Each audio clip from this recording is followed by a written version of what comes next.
नांदेड शहरातील शासकीय विश्रामगृह इथं मुजीबभाई मंत्रिमंडळाची आढावा बैठक उत्साहात पार पडले।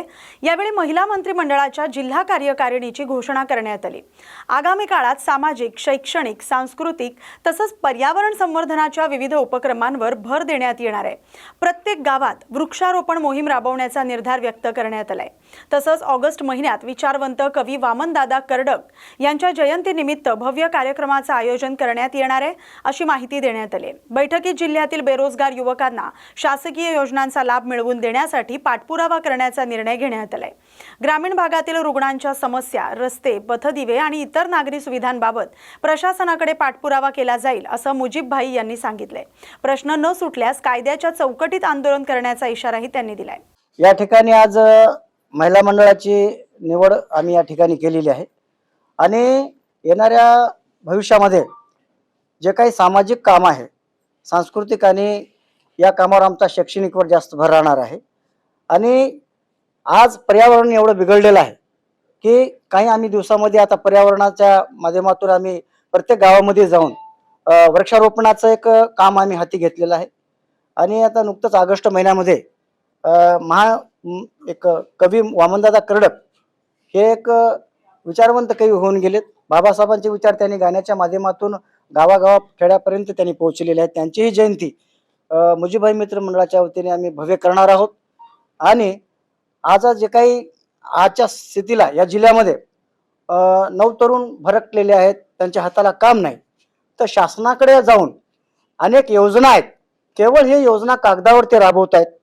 त्या अधिकाऱ्याला जॉब विचारण्याचं काम मुजीबभाई मित्र मंडळ हे या जिल्ह्यामध्ये करणार आहे। आणि आरोग्याच्या काही समस्या आहेत, त्या आरोग्याच्या समस्यामध्ये जे काही शासकीय हॉस्पिटल आहेत त्याच्यामध्ये ग्रामीण भागातून आलेल्या पेशंटला व्यवस्थित पाहत नाहीत किंवा त्याची हेळसांड होते किंवा तिथं काही भ्रष्टाचार चालतो, त्याच्यावरही मुजीबभाई मित्र मंडळ काम करणार आहे आणि अधिकाऱ्याला जॉब विचारणार आहे। या ठिकाणी बघा, आता चांगला एक मुद्दा तुम्ही उपस्थित केला की आज आमचे काही नगरसेवक निवडून येऊन सुद्धा पण सत्ताधारी नगरसेवक जास्त असल्यामुळे सगळं काही पैशाचा घोडा बाजार या तुम्ही पाहिलेला आहे, त्याच्यामुळे सगळं मॅनेज झाल्यामुळं त्या प्रशासनावर अंकुश राहिलेला नाही।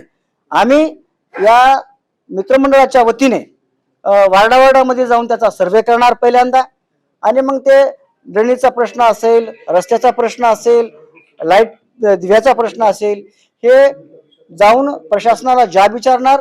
जर नाही झालं तर कायद्याच्या चौकटीमध्ये जेवढे काही आम्हाला आंदोलन करता येतील, मग ते उपोषण असतील, साखळी उपोषण असेल, रस्ता रोको असेल, या माध्यमातून आम्ही जनतेची कामं करण्यासाठी आम्ही सज्ज आहोत। विधान परिषद या ठिकाणी जनता मायबाप सुजान आहे आणि साम दाम दंड भेद करणारे काही पक्ष आहेत, ते जनतेला माहीत आहेत। आम्ही कायद्याच्या माध्यमातून या ठिकाणी लोकांच्या मनामध्ये जाऊन बसणार आहोत। काम लोकांचे केल्यामुळे लोक आम्हाला स्वीकारतील आणि त्यांच्या सुखादुखामध्ये नक्कीच गेलं तर हे जनता पब्लिक जे आहे, मायबाप आहे, ती आम्हाला न्याय देईल अशी आमची भावना आहे। आणि सामदाम दंड भेद हे केवळ ज्याच्याकडं भांडवलदारी पैसे आहेत ते लोक पक्ष करतायत। आम्ही एक मास लीडर म्हणून मुजीबभाई आज नांदेड जिल्ह्यामध्ये काम करतायत आणि खऱ्या अर्थाने मुजीबभाईच्या पाठीमागं जनता आहे, बौद्ध समाज आहे, त्यानंतर मुस्लिम समाज आहे, इतरही बहुजन समाजाचे काही पदाधिकारी झुटत आहेत। तेव्हा आम्हाला आम्ही काची तमा न करता आम्ही आमचं काम करू आणि कामाची पावती नक्की जनता देईल। आणि येणारे जे काही निवडणूक आहे त्यामध्ये आम्ही मुजीबभाई हे आमदार दिसतील तुम्हाला, या ठिकाणी मी अशी ग्वाही देतो। सारखे लोक म्हणजे जे आज महिलांवर जे अन्याय अत्याचार होतात त्याच्यामध्ये मुजीबभाईचा पाठिंबा आम्हाला लागते बहिणीसाठी। त्याच्यासाठी आम्ही आज मुजीबभाईच्या याच्यामध्ये सामील झालेलो आहेत आम्ही। आणि त्याच्यासाठी मला मुजीबभाईनं का जिल्हा अध्यक्षपद दिलं त्याचं कारण आहे की मी पहिले इलेक्शन लढवलेलं आहे नगरपालिकेला, भोकर नगरपालिकेमधून, आणि तिथं लोकांनी खूप म्हणजे असं धोका दिलेला आहे। त्यासाठी मला मुजीबभाई सारख्या लोकांचा असा पाठिंबा पाहिजे होता, त्यासाठी मला इथे या पक्षामध्ये इथे यांच्यासोबत यावं लागलं। महिलांचे भरपूर समस्या आहेत, महिलांवर म्हणजे असं खोटं बोलणं, कुठले आरोप घालणं, महिलांना छेडछाड करणं, हे अशी काही होत आहे महिलांसोबत। त्याच्यासाठी महिलांसाठी काम करण्यासाठी मी इथे याच्यामध्ये पक्षामध्ये आलेले आहे यांच्यासोबत। ग्रामीण मध्ये पाण्याची पण आहे, नालीची आहे आणि भरपूर समस्या आहेत आणि घरकुलाची पण आहे। गरीब लोकांना राहायला जागा नाही, त्यांचे रस्ते नाहीत, त्यांना कुठली हॉस्पिटलची म्हणजे व्यवस्था नाही त्यांच्यासाठी. त्यासाठी मला त्यांची कामं करण्यासाठी मला इथं मुजीबभाईचा पाठिंबा घ्यावा लागलेला आहे. भाऊला घेऊन मी हे करणार ना कामं त्यांचे. महिलांना, प्रत्येक महिलांना म्हणजे त्यांच्या समस्या येतात, मला कॉल पण येतात बरेच महिलांचे. मी बरेच महिलांचे कामं केलेले आहेत आणि माझे गट पण आहेत आणि मी गट चालवते भोकरमध्ये. काही लोक असे म्हणजे त्रास देतात, म्हणजे हे पैसा कुठून आलेला आहे काय नाही. त्यासाठी मुजीबभाईचा आम्हाला सपोर्ट पाहिजे. त्यासाठी आम्ही मुजीबभाऊला सपोर्ट करणार. कन्नड तालुक्यातील नाचनवेल बस स्थानक ते बाजारपट्टी धारेश्वर रस्ता क्रमांक 79 ची गेल्या अनेक वर्षांपासून दुरवस्था झाली. पावसाळ्यात नागरिक आणि वाहनधारकांना मोठ्या अडचणींचा सामना करावा लागतोय. चिखलातून मार्ग काढत प्रवास करावा लागतोय असं ग्रामस्थांकडून म्हणण्यात आले. ग्रामस्थांकडून रस्त्याच्या पुनर्बांधणीची मागणी देखील करण्यात आली. नाचनवेल हे परिसरातील 5 गावांचं प्रमुख बाजारपेठेचं ठिकाण आहे. धारेश्वर देवस्थानकडे जाण्यासाठी हा महत्त्वाचा मार्ग आहे.